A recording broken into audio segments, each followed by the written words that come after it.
Big sale, big savings at oldtimeradiodvd.com. All of our collections. The prices have been slashed. Pricing will be good until January the 1st, 2018, so don't wait. Buy today and enjoy for a lifetime at oldtimeradiodvd.com. You'll be glad you did.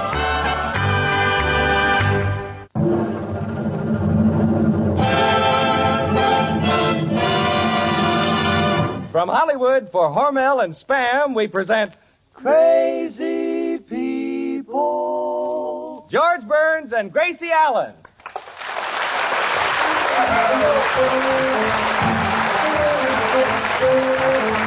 Spam, rebop, boom, spam. George Burns and Gracie Allen on the show when his orchestra, the singing glee with the smoothies three. Last but not least, with Bud Heaston.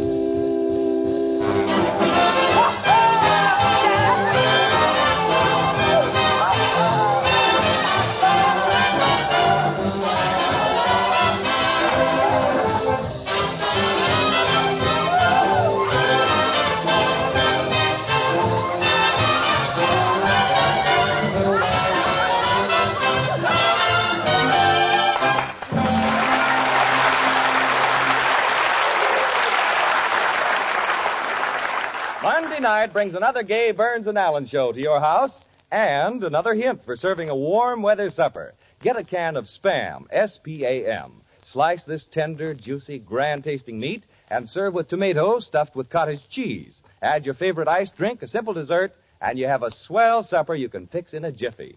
Dad and the youngsters will like the tasty flavor of Spam. The way this delicious meat fills up a husky appetite.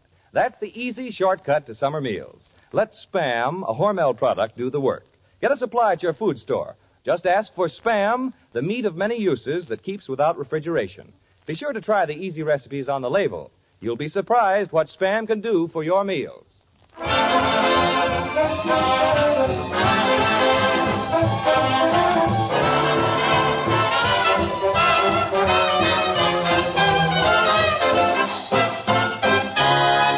Time now to present the stars of our show, and here they are, those two Spam-happy people, George and Gracie.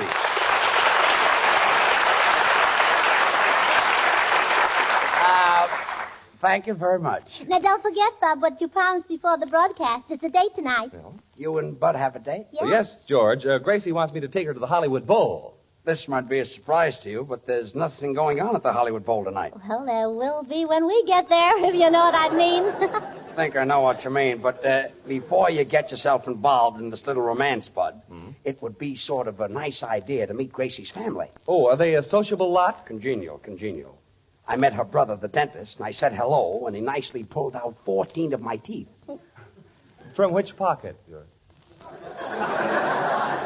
The inside pocket, some family. Oh, yeah, but you should see my uncle's family. 17 in one room, and yesterday... 17 people in one room? Yes. How do they live? They take in boarders. Guess that's better than walking around in the hot sun. By the way, George, how did you and Gracie enjoy the kiddie party you went to last week, given in honor of baby Sandy? It was terrific. All the grown-ups got into kiddie costumes, and all night long, baby Sandy sat in the corner. Well, George, I saw what she wore. She sat in three corners. Well, that covers that. Oh. For me? Oh, thanks. Some party. Edward G. Robinson and Jimmy Cagney skipping rope all night. Oh, yeah. Boy, was Skinny and us angry. Hey, what was he angry about? He was the rope. Well, that's a new twist. Say, George. Oh, say, you have to wait. I'm a scream tonight. What? Come here. Oh, secret, huh? Yes. You know that every time Jimmy Cagney gets a new girl, he just can't seem to hold on to her. I see. Incompatibility? No, incompat O'Brien. Gracie, stop whispering, and I'm not going to any more of these boring kiddie parties. Well, what about the dart game? Now, wasn't that a lot of fun? Yeah, whoever would hit the bullseye got to kiss Dorothy Lamour.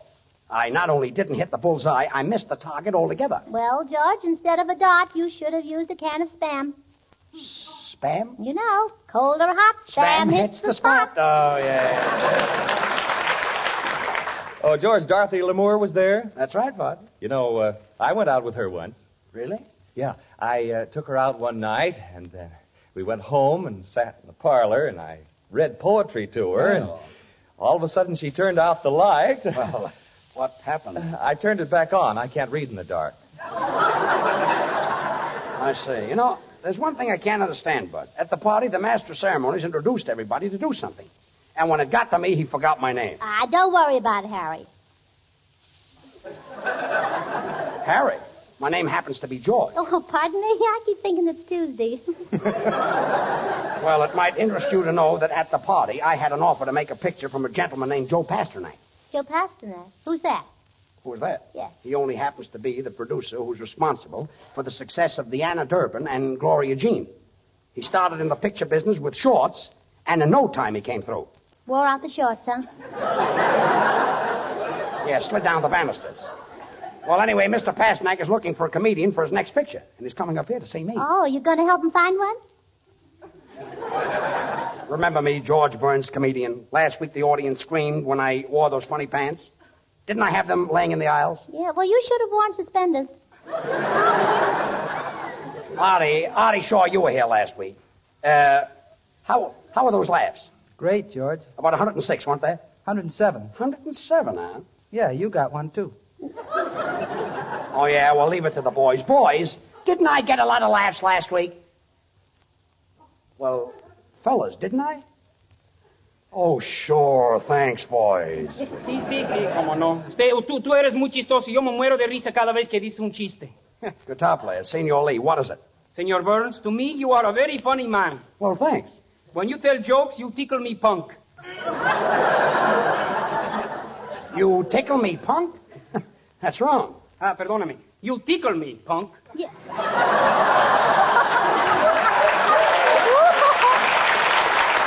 That's better, yes. Artie, what are you going to play tonight? George, come here. Oh, a secret, huh? Yeah, I've got a special arrangement of April showers. Why are you whispering? Well, Senor Lee, my guitar player, doesn't like that number, and he's hard of hearing. Senor Lee is hard of hearing? That's right. Why, that's a beautiful number. Oh, when April showers fall. See, George, you might turn out to be another Nelson Eddy. Will come your way home. Nelson Eddy. Take away his hair, and what have you got? Jack Benny. Oh, quiet. Leave it to Artie Shaw. He happens to be a great musician. What do you think of my voice, Artie? Well, personally, George, I think you picked the wrong kind of numbers. You do? Yeah, you should sing Home on the Range. Home on the Range? Yeah, and then Turn on the Gas. You'll have to go a long way to find a better singer than I am. From there to here is far. You're a better singer than I am? You really think so? I don't believe you can sing at all. I will do a number for you now that will kill you to pieces. Well, all right. Kill me to pieces. Let's hear it. When April showers fall. Oh, that's enough. That's enough.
That was Sweet Sue, played by Artie Shaw and his orchestra.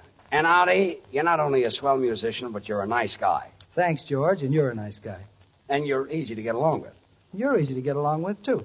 And, confidentially, you've got a lot of talent.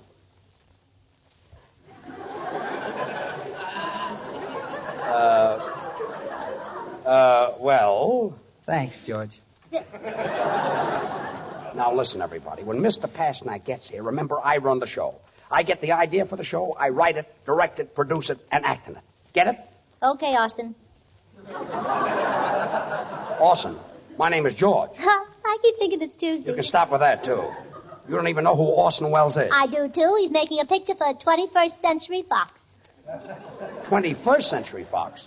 It's 20th Century Fox. Well, by the time he finishes the picture, it'll be 21st Century Fox. Yeah. Well, anyway, he's a big producer, and when he... Just a minute. Hello? Who? Gracie, it's for you. Oh. Hello?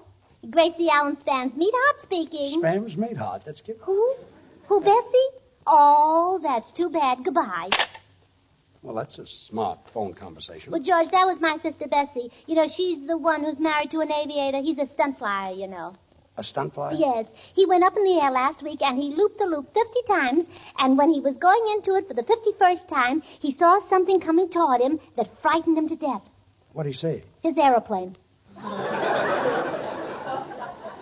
His aeroplane? He dropped 20,000 feet. Oh, didn't he have a parachute? Sure. He pulled the string for 20 minutes. And, what happened? He unraveled his underwear.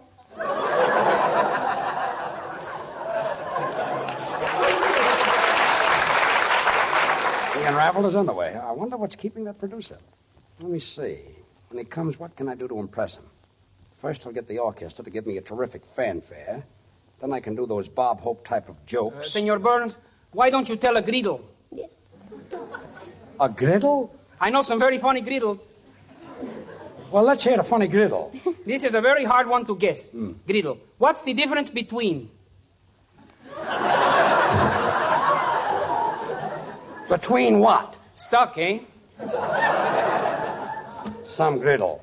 Bud, when Mr. Pasternak comes in, I want to make an impression on him. So will you tell him something nice about me? Well, certainly, George. I'll tell him about the salaries you pay everybody. Do you think that'll impress him? Well, sure. It's the little things that count.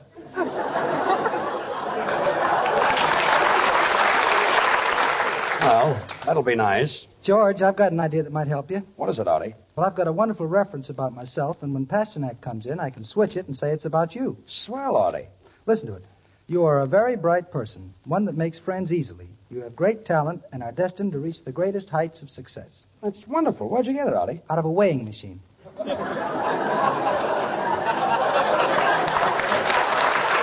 Well, that's a great help. Oh, George, I think you're silly. You don't need any help. When he comes in, just act natural. Just get up and tell a few jokes and sing a few songs. Let him see the real you. All right, so you won't get the job. Now, stop helping. I know what I'll do. I'll tell him a few of my ideas. I'll impress him with my brain. Sure, it's the little things that count. I think I've got it. Hey, sound man, 4 years in Harvard. Come here. Mr. Burns, just a moment. I'm reading the Encyclopedia Britannica. Would you mind turning to the last page? Why? I want to see who gets the girl. Oh, quiet.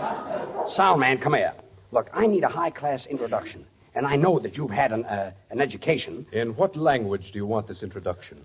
I know Esperanto, Arabian, Sanskrit, Phoenician, Latin. Do you know any Greek? Only Pakyakakis. Look, I want a flowery introduction in high-class English. Get the point?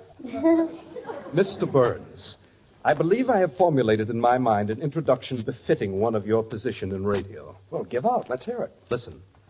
Ladies and gentlemen, when you introduce a great playwright, you don't say William Shakespeare, you say Shakespeare. When you introduce a great actress, you don't say Greta Garbo, you say Garbo. The same is true in the field of comedy. Tonight, ladies and gentlemen, it gives me great pleasure to introduce George Burns. Well,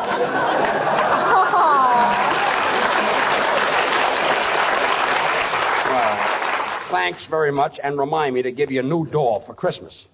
And now the Smoothies, Babs, Charlie, and Little will sing Mr. Meadowlark. George, Yeah? is there any chance of us getting in the picture? Well, have you ever had any experience? Experience? We've been in all the RKO pictures. In all the RKO pictures? What did you do? Oh, that's beautiful, beautiful. The beginning of the picture. Well, just sing your little number. Wait a minute. This is probably Mr. Pasternak. Come in. Hello, everybody. Hello, Mr. Pasternak. Gracie, it's your girlfriend, Bubbles. Pasternak is a producer. Did you ever hear of Three Smart Girls? That's Bubbles. It is, huh? Say, George, the girl at the information desk told me to tell you that Mr. Pasternak called, and he said he'd be right over. Well, thanks, Bubbles. And Gracie, did I get a thrill? I was just down at the drugstore, and they named a sandwich after me. Really? Uh-huh. It's a triple-decker chicken sandwich. You don't say. Yes, 2 chickens between 3 loaves of bread. Well, that's a nice little tidbit. What's killing you now, Gracie? Oh, remember, Bubbles, when you got on the scale at the drugstore the other day? Yes, and the scale was broken and it only registered 60 pounds. And one kid turned to the other. He said, "Look, Jimmy, she's hollow."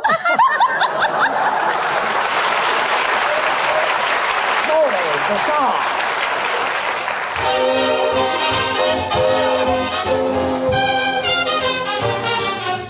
Mr. Meadowlark, we got an awful lot of serenading to do.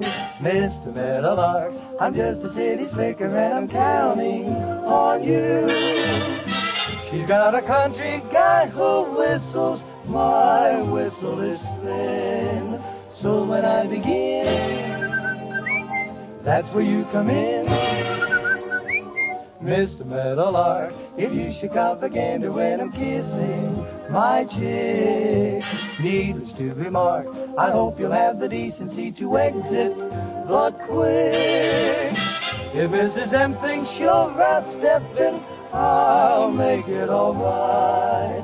Mr. Meadowlark, meet me in the dark tonight. In the city, I'm a loving guy, but in the country, I don't know why. I'm sitting there feeling blue as can be, looking at him. I'm sitting there looking, my mind's a cooking, sitting there looking, my mind's a cooking. So I says to him, "Now look, little bird, I'm going to tell you something that you never have heard." Oh, Mr. Meadowlark, we've got an awful lot of serenading to do. We have Mr. Meadowlark, I'm just a city sneaker and I'm counting on you, on you. She's got a country guy who whistles, my whistle is thin. So when I begin, that's where you come in. Mr. Meadowlark, if you should propaganda when I'm kissing my chick. Needless to remark, I hope you'll have the decency to exit but quick. If Mrs. M thinks you're outstepping, I'll make it all right. Just listen, Mr. Meadowlark, meet me in the dark tonight.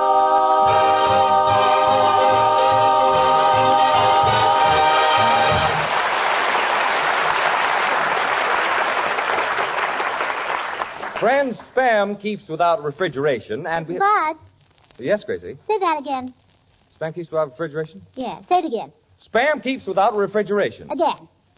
Spam keeps without refrigeration. Again.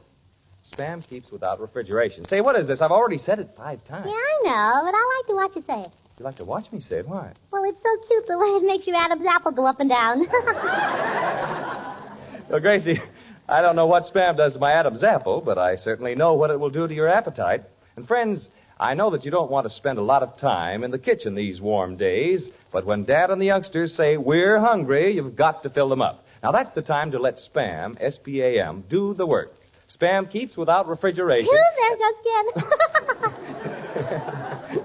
So it's always ready for quick action. Just open a can of this tender, grand-tasting meat, slice, and serve with sliced tomato, cottage cheese, or any one of your favorite summer salads. Men folks like the meaty flavor, the satisfying goodness of Spam. And you'll like it because you don't have to cook Spam. Just open the can, and it's all ready to eat, the perfect thing for hurry-up meals.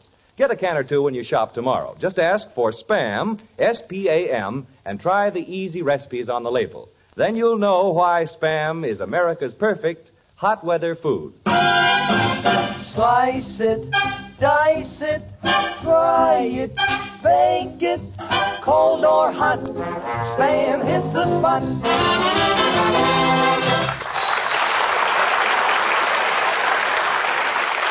Smoothies, that was a grand job with Mr. Meadowlark. You know, I love to listen to harmony. You know, I used to be with a quartet. Oh, pardon me. You know, Gracie, when you sneeze the other way. I don't know any other way. You know, I used to sing with the Pee Wee Quartet, and I was. Now, this might be Joe Pasternak. Now, remember, everybody, I'm your boss. So on your toes, I want to impress him. Come in. Oh, Mr. Pasternak.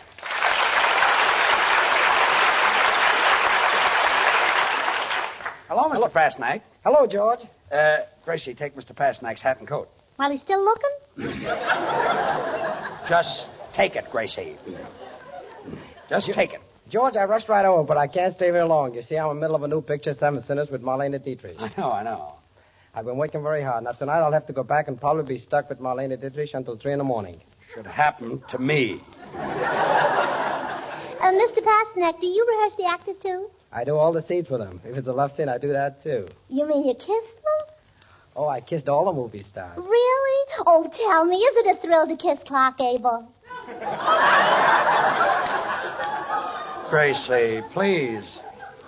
Miss Ellen, who'd want to kiss Clark Gable? Should happen to me.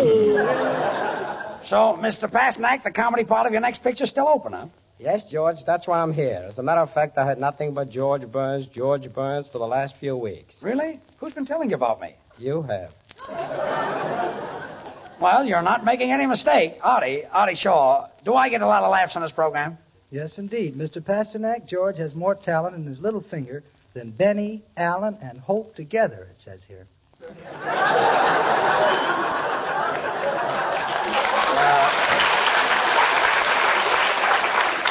Mr. Pasternak, wasn't that a funny line that Artie Shaw just pulled? I wrote that joke. It says here. Quiet. Senor Pasternak, Mr. Burns has a large talent. Listening to him sing has learned me a lot. Lee, it isn't learned you. It's taught you. Ah, sí, gracias. Senor Pasternak, listening to Mr. Burns sing, it's torture. Well, that's much better. Well, anyway, Mr. Pasternak, I'm not that I need the money, but I'd love to make a picture for you. I was on the Universal lot before. I got a big kick out of it. Oh, yes, he got a big kick out of Paramount, and he got a kick out of RKO, and he got a kick out of MGM. Quiet. Oh, I can go on like this for years. Mr. Pasternak, what's the plot of the picture? Well, George, you know, it's a typical Hollywood story. Boy meets girl, girl meets boy, girl meets girl, boy meets boy. They meet at 8 o'clock, they meet again at 10. Sounds like a lot of meat. I put a lot of meat in there because I know this was a spam program. Well, it's really nice of you to mention spam, Mr. Pasternak. George, I'm no fool. If the picture business blows over, I might try radio. Oh, well, what would you do in radio? When April showers move. Oh, I see. You too, huh? Let me out of here. Let me out of here. 4 years in Harvard. Sound man, what's bothering you now? Joe Pasternak, picture producer who has a voice like Donald Duck with a bad cold, is a guest star on this program. Mr. Burns, whose voice sounds like ripping a rag, is the star of this program. I won the Nobel Prize for diction. And this is what I do for a living. Mr. Pasternak, didn't you come up here to sign a fellow up for a comedy role in the picture? Okay, George, I'm ready. Well, let me take you into the control room, and then you can hear those big laughs I get much better. Come on, Mr. Pasternak. Now, listen, everybody. George really wants this job, and for once, I think we ought to help him. Sure, I do, too. Now, I've heard him rehearsing those jokes he's going to tell, and he needs plenty of help. But I've got an idea. Bubbles. Yes, Gracie? You stand at back of George, and when he gets to the finish of each joke, you dance a rumba. But, Gracie, I weigh 350 pounds. When I start to shake, people will laugh. That's the idea. Well, I got it. That's wonderful, Gracie. Pasternak will think they're laughing at George. George will get the job. And we'll all live happily ever after. Well, here comes George now. Yeah, well, now get ready to rumba, Bubbles. Okay. Well, he's in there. Now for some funny stuff. Well, good evening, folks. On my way to the studio tonight, I dropped into a department store, and I said to the floor walker, I want to ask the sales girl on the 5th floor for a date. How do I get up there? And he said, escalator. And I said, escalate or nothing, I'll esca right now. Bubbles.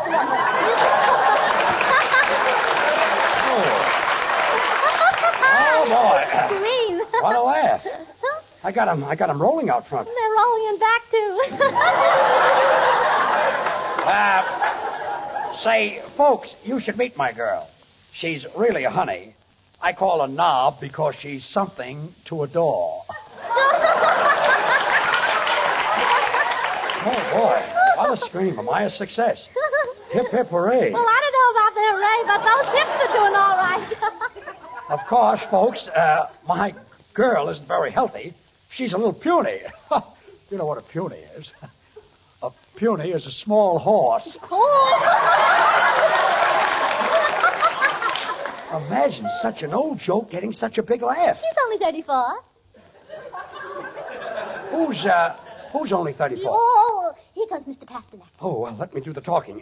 Well, Joe, how did you like it? It was terrific, George. I never heard such a laugh. I got a contract right here. Really? You really mean it? A contract for me? No, for the fat girl who did the funny dance while you were telling those broken-down jokes. Fat girl? Well, doing a funny dance. Well, that's a fine thing. I give an audition and Bubbles gets the job. Well, goodbye, George. I'm leaving tonight on a talent search. I'm going east to get some new faces. New faces? But, Mr. Pasternak, what about me? Oh, yeah, Mr. Pasternak. Get one for George, too. Is that so? Okay, Gracie.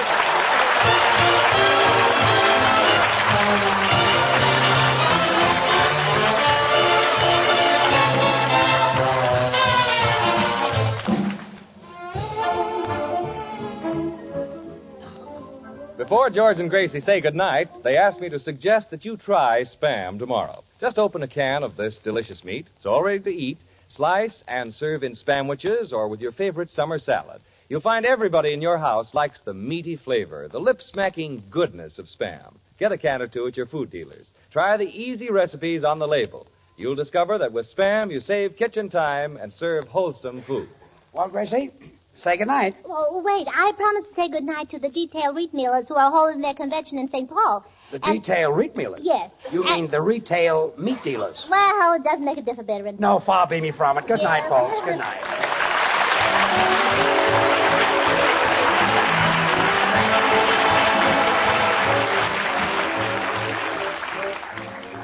Listen again next Monday night, same time, same station, for George Burns and Gracie Allen, with Artie Shaw and his orchestra, and the Smoothies, brought to you by Hormel and Spam.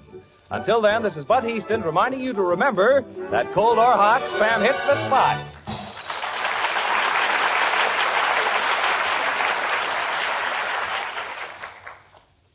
Have you tried Hormel chili con carne?